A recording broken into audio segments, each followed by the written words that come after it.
Mosengo a fait le combat à popularité à Namboko Congo. Une personne bakata Kabila souffle, moi je dis non. Muta tika Kabila na défense à Mosengo. Parce que avant wazana leadership Mosengo wazana ngote. Je marche ya mbongo wana, je marche ya Mosengo wa bandoza soka lobi botelema. Nde batu bando telema. Lelo ambongo apesi bato UDPS le lende ya koloba keno biso bato bande ko tinda batu na ba marche ya catholique. C'est parce qu'il n'est pas leader. Comme ils ont peur de lui. Tu as vu qu'il y a un problème sur le poison. C'est que empoisonné. Que ce problème a comme ils ont dit, Yanini. Mais il y a eu des politiciens, on n'était plus cardinal. Qu'est-ce que ces politiciens-là allaient faire chez lui? Pour la nuit, il n'y a pas un bongo. Tant que Mosengo a eu maladie, c'était cardinal. L'autorité la Bino Bayoki. Il fallait baser là avion qui frété par Denis Sassou Nguesso pour les envoyer et me mener en France. Et l'État congolais, Oyo, politicien chaque fois et pas Mosengo ne pourrait pas aider Mosengo qui est en France. Et qui est le grand mouton le Jules de IGF, la star des stars. Première fois, directeur de IGF comme un porte-parole médiatique. Directeur à IGF, mais Gilles, la star Gilles Ayobi, ma directeur à IGF. Ça veut dire Alexandre, bon, son monio attend en zéro directeur, qu'on met en karaté. Pour garder Moutou, il y a IGF. Son bête en kara, jour au quoi à la poule, n'a pas ça nini. Lukanda Kouyelongelo. C'est ça que Gilles nous fait. Il y a 44 000 Congolais qui vont se faire vacciner. Tant que Bilo Bola qui s'est Moutou Moko a couffé le vaccin, c'est 44 000 wana, y compris le président Martin Fayoulou Nakati. Bocha Bango, Wapi. Félix Osambaka. Francis Kalombo, au lieu à la sa population Biloko wana, moi je pense que c'est un avocat. Il faut que porter et tenir plainte. Tout le monde a Francis Kalombo prendre le courage.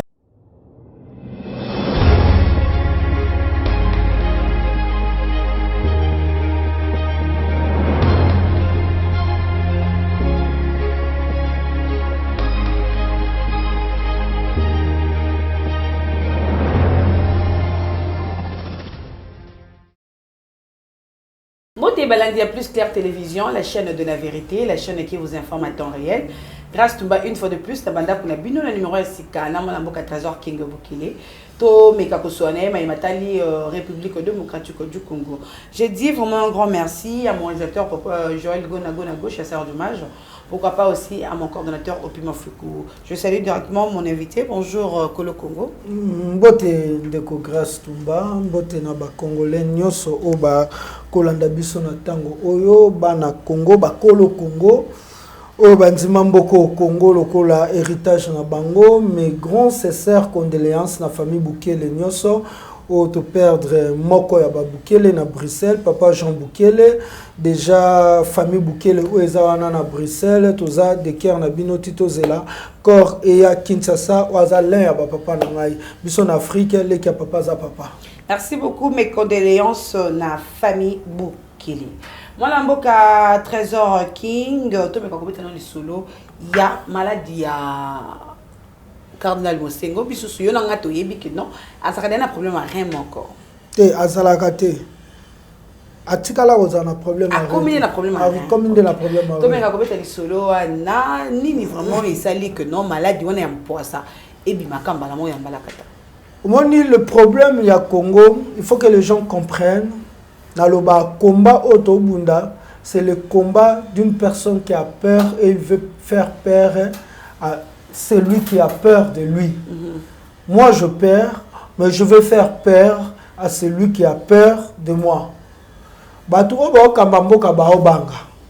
Mais le quoi ko banga na bango et ko bangisa bango ke bato ba ko banga bango ba bangisa bango, yango bango pe ba ko bangisa bato ba ko banga bango.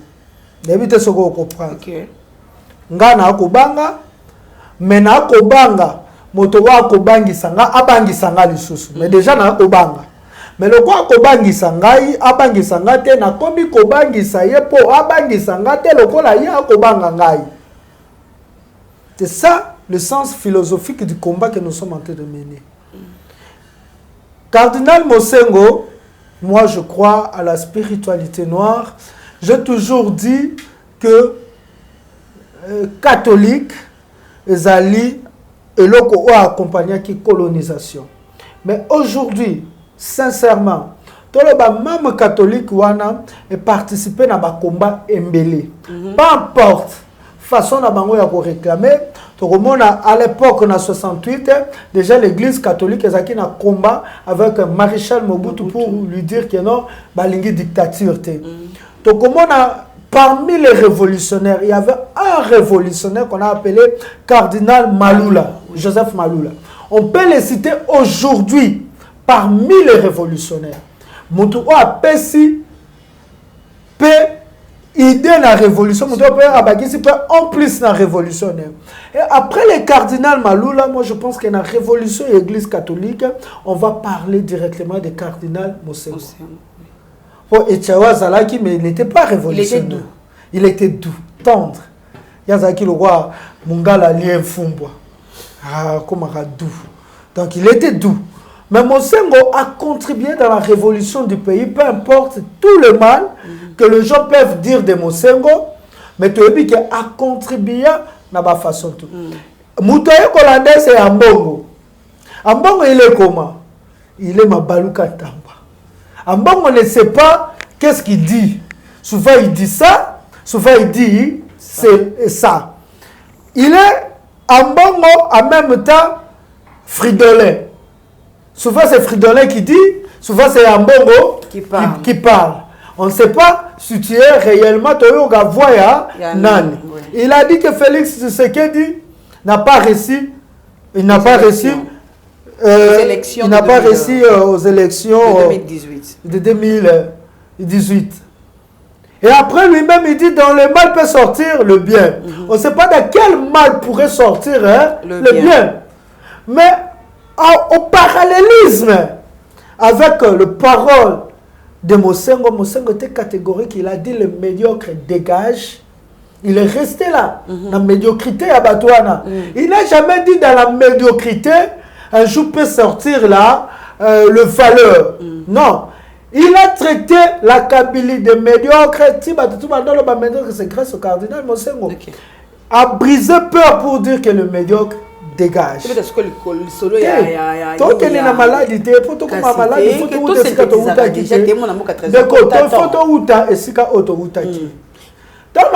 par rapport à quoi? En bon temps, le cardinal, et nani plutôt, Mosengo dans le cardinal, Basenga qui a fait dans Rome. Parce qu'il y a qui nanou attaché à Rome.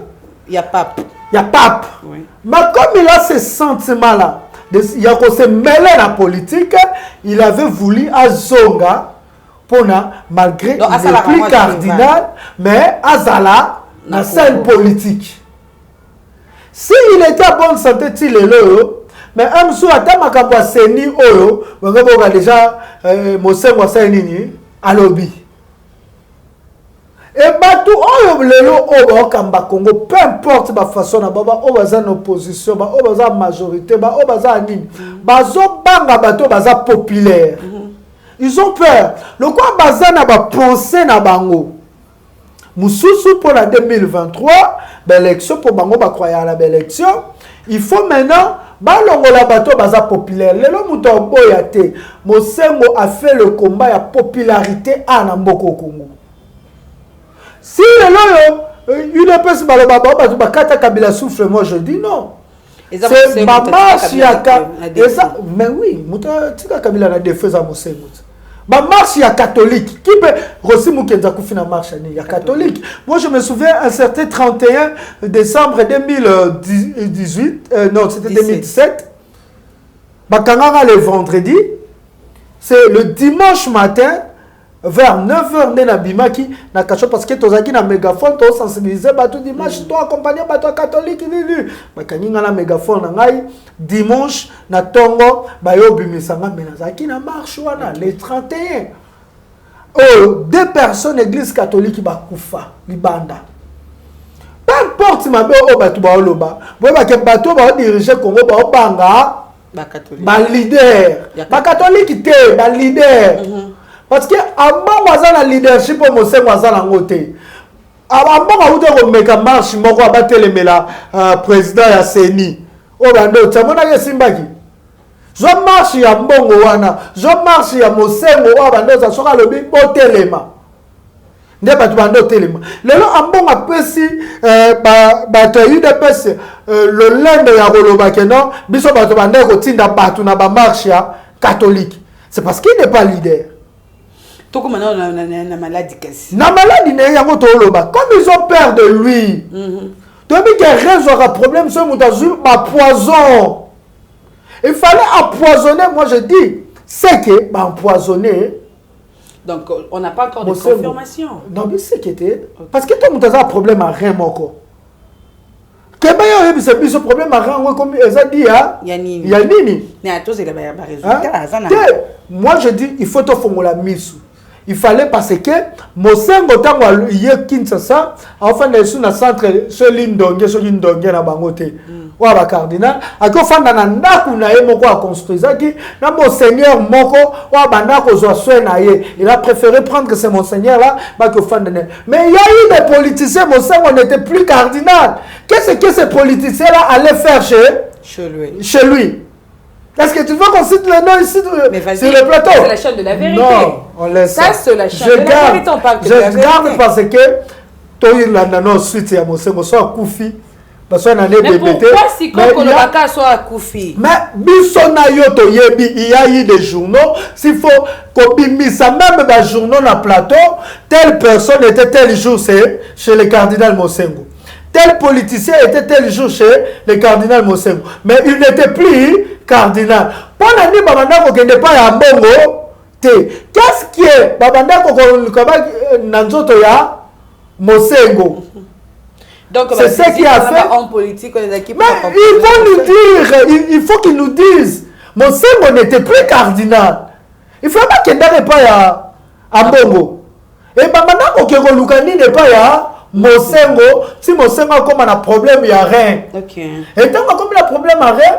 Et comme il n'a plus voulu qu'on y ait un politicien. Il n'a plus voulu qu'on y ait un politicien.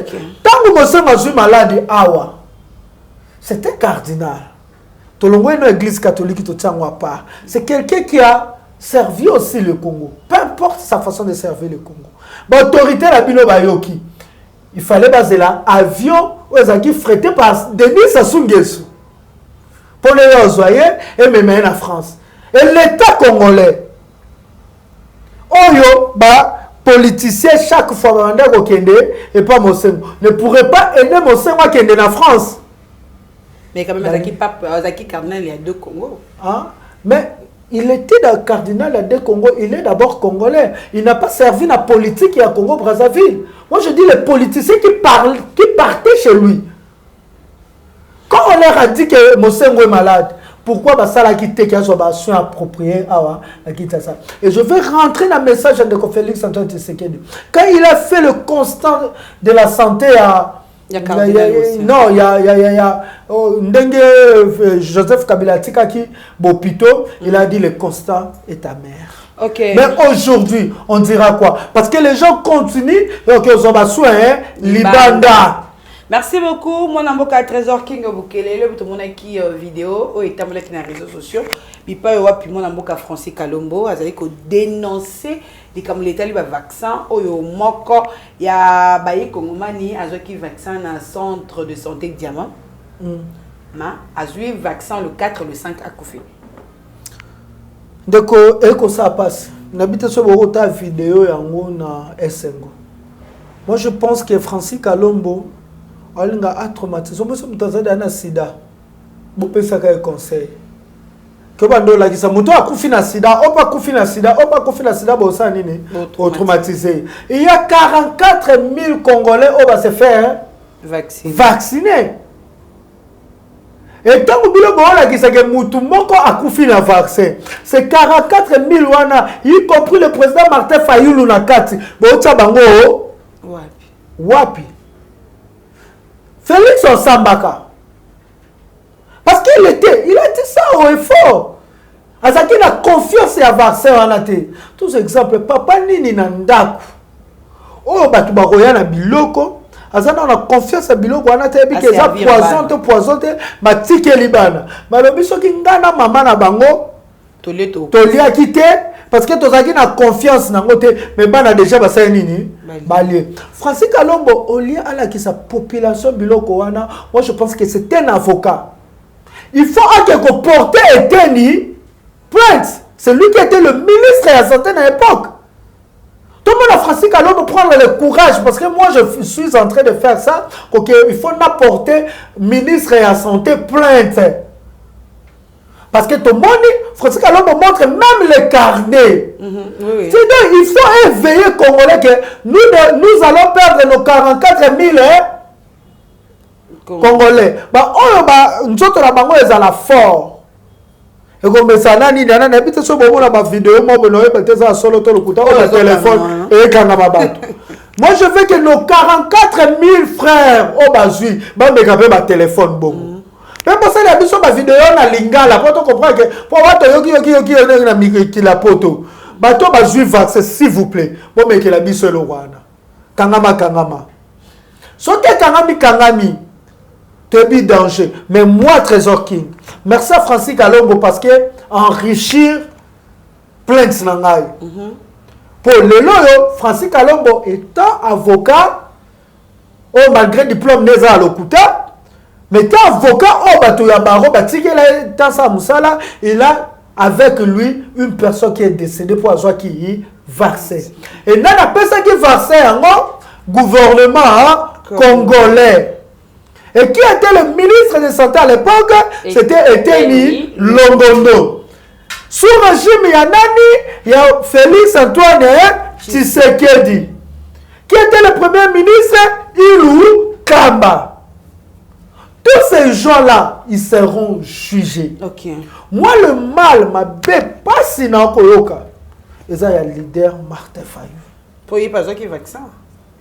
Au moins, ce kaka, tu dois comprendre que Batou Oyo a complicité na bandele, ils veulent kolongola ba leader.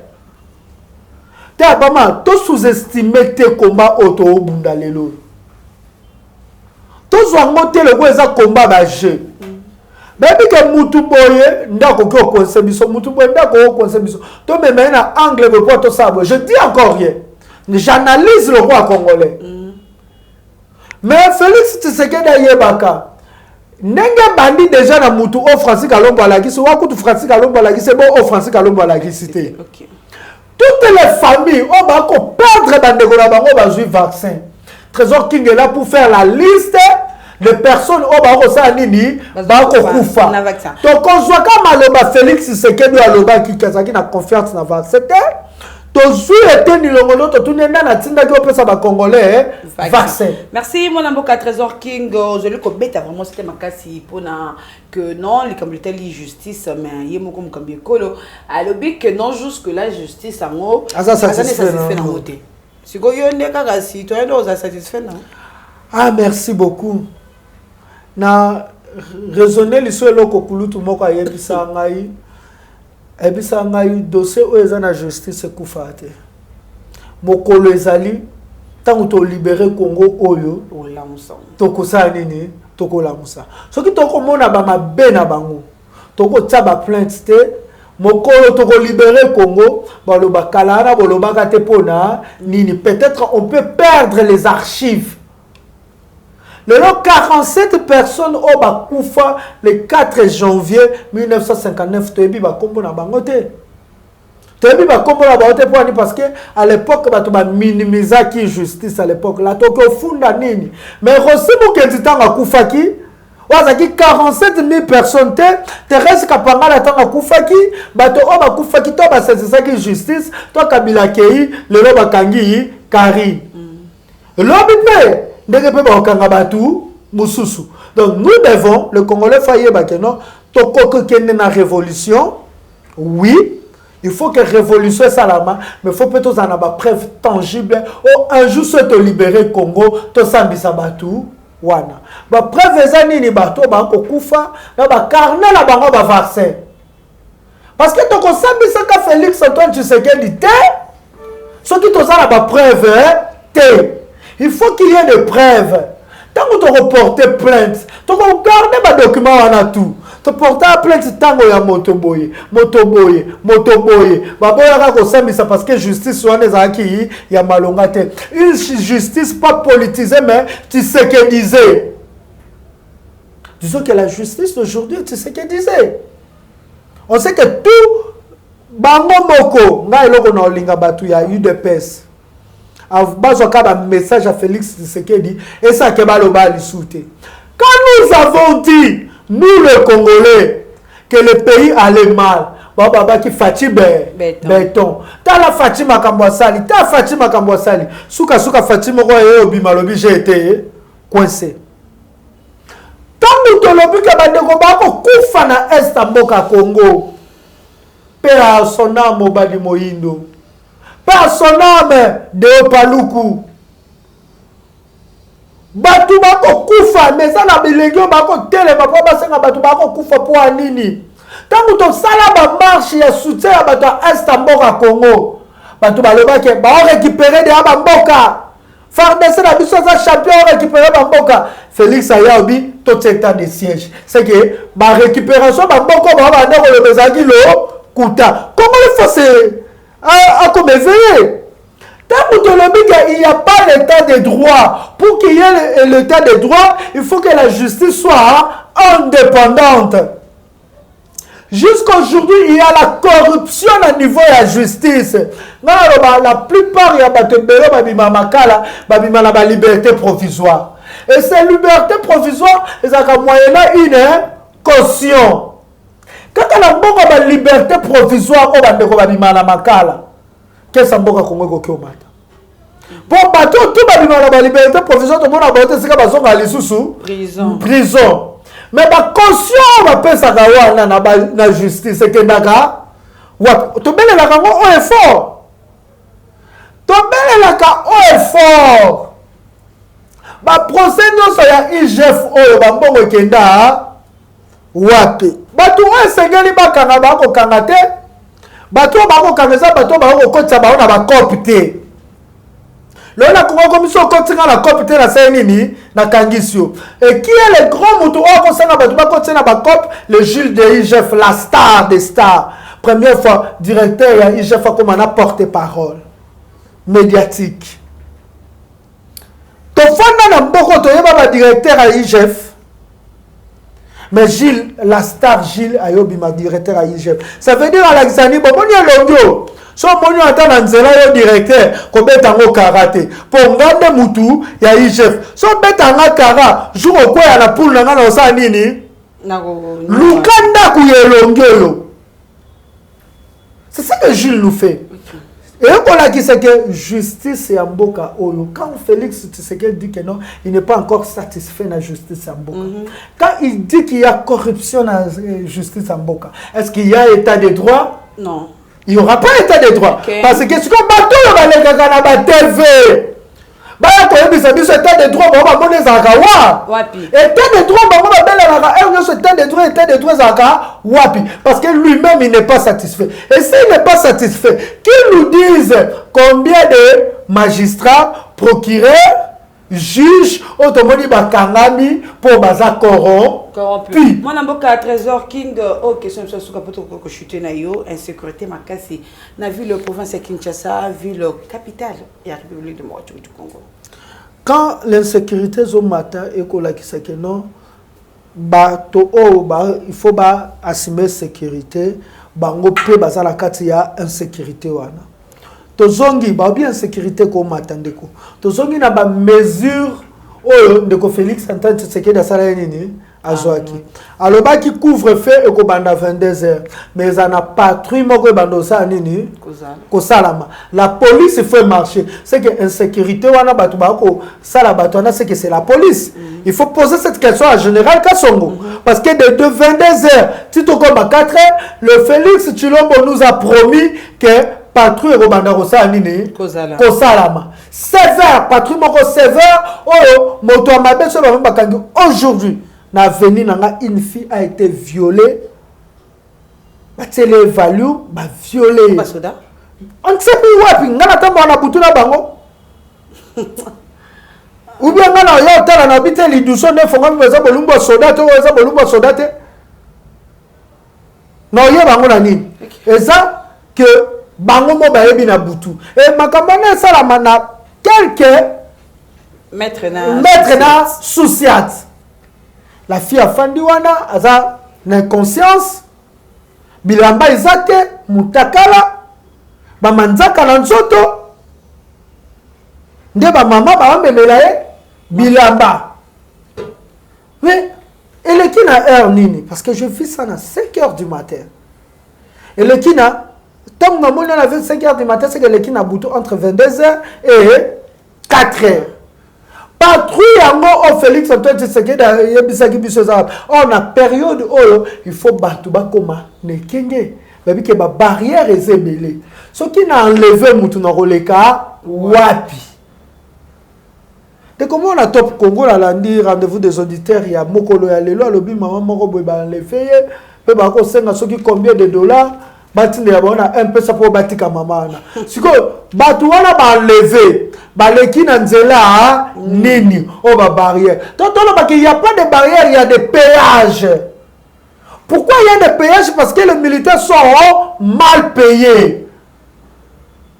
Militaires a eu du salaire, Félix Tshisekedi a eu du salaire, n'a été. Et vous parlez de l'état des droits quand l'article 89 de la Constitution nous dit que les émoluments et la liste présidentielle est fixée par la loi des finances. L'article 89. Merci.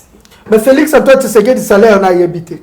C'est quelqu'un qui viole la Constitution. La Constitution. Merci, moi, Namoka Trésor King, tout la Kananayo. Nasi Sanamkara. Idée n'a la 6. C'est aussi selon la loi Minako. Le président sera payé selon le nombre d'habitants. Pour calculer le montant, on va le nombre d'habitants 0,050 $. C'est que Félix Tshisekedi fasse à payer 42 000 $. C'est tout la loi Minako. Mais surtout, la loi Minako. Il faut se Félix Tshisekedi, c'est une obligation de salaire parce que la loi des finances est fait fixer salaire. Ce n'est pas à lui de nous dire salaire. Et maintenant, moi, je pense qu'il faut demander maintenant à la ministre de la Finance, ministre de la Budget, ça combien pour appeler ça? Félix Antoine Tshisekedi. Sinon, non, on peut pas juger. Si on n'a pas tout compris, dans la ligne de comment il y a eu des personnes, t'as bobo qui ici. Débat nassé. Tant que tu vas pas le banini, boloba, ou les boloba qui est président en Kofana na Est. Premier président qui est Kofana na Est. Est-ce que Tenda na Est? Afin de combien de semaines? 3 semaines et puis il est où? Donc, tant que ne, tout ce cela était, tant que tu as libéré Congo, Félix Tshisekedi akosamba makasi. Merci. Numéro de téléphone. Na ba violence au sala. Numéro de téléphone 00 243 82 381 18 51. Merci beaucoup. 82 381 18 51. Merci beaucoup na Kolo Congo. Le lingo ondimi invitation na biso na plateau de Monsieur Plus Clair Télévision. Merci pe na yo mtoza ki liboko hôtel la biso. So ke kimbanel biso hôtel la biso. Condoléances à la famille Bukele Nyoso. Merci. Ceux qui m'ont donné besoin de la vidéo, pour s'abonner, pourquoi pas aussi s'abonner à la chaîne Abisso Plus Clair Télévision. Je dis un grand merci à mon réalisateur Gona Gauche, chasseur Dumas, je n'ai ma caméra, la régie finale Cordon Puma Fouikou, Joël Kombela Kombelaise, Papa le Ayombe. Je dis encore mes condoléances à la famille Boukele. Au Bakoufeli Moko, il y a Boukele. Grâce à vous, bye et au prochain numéro.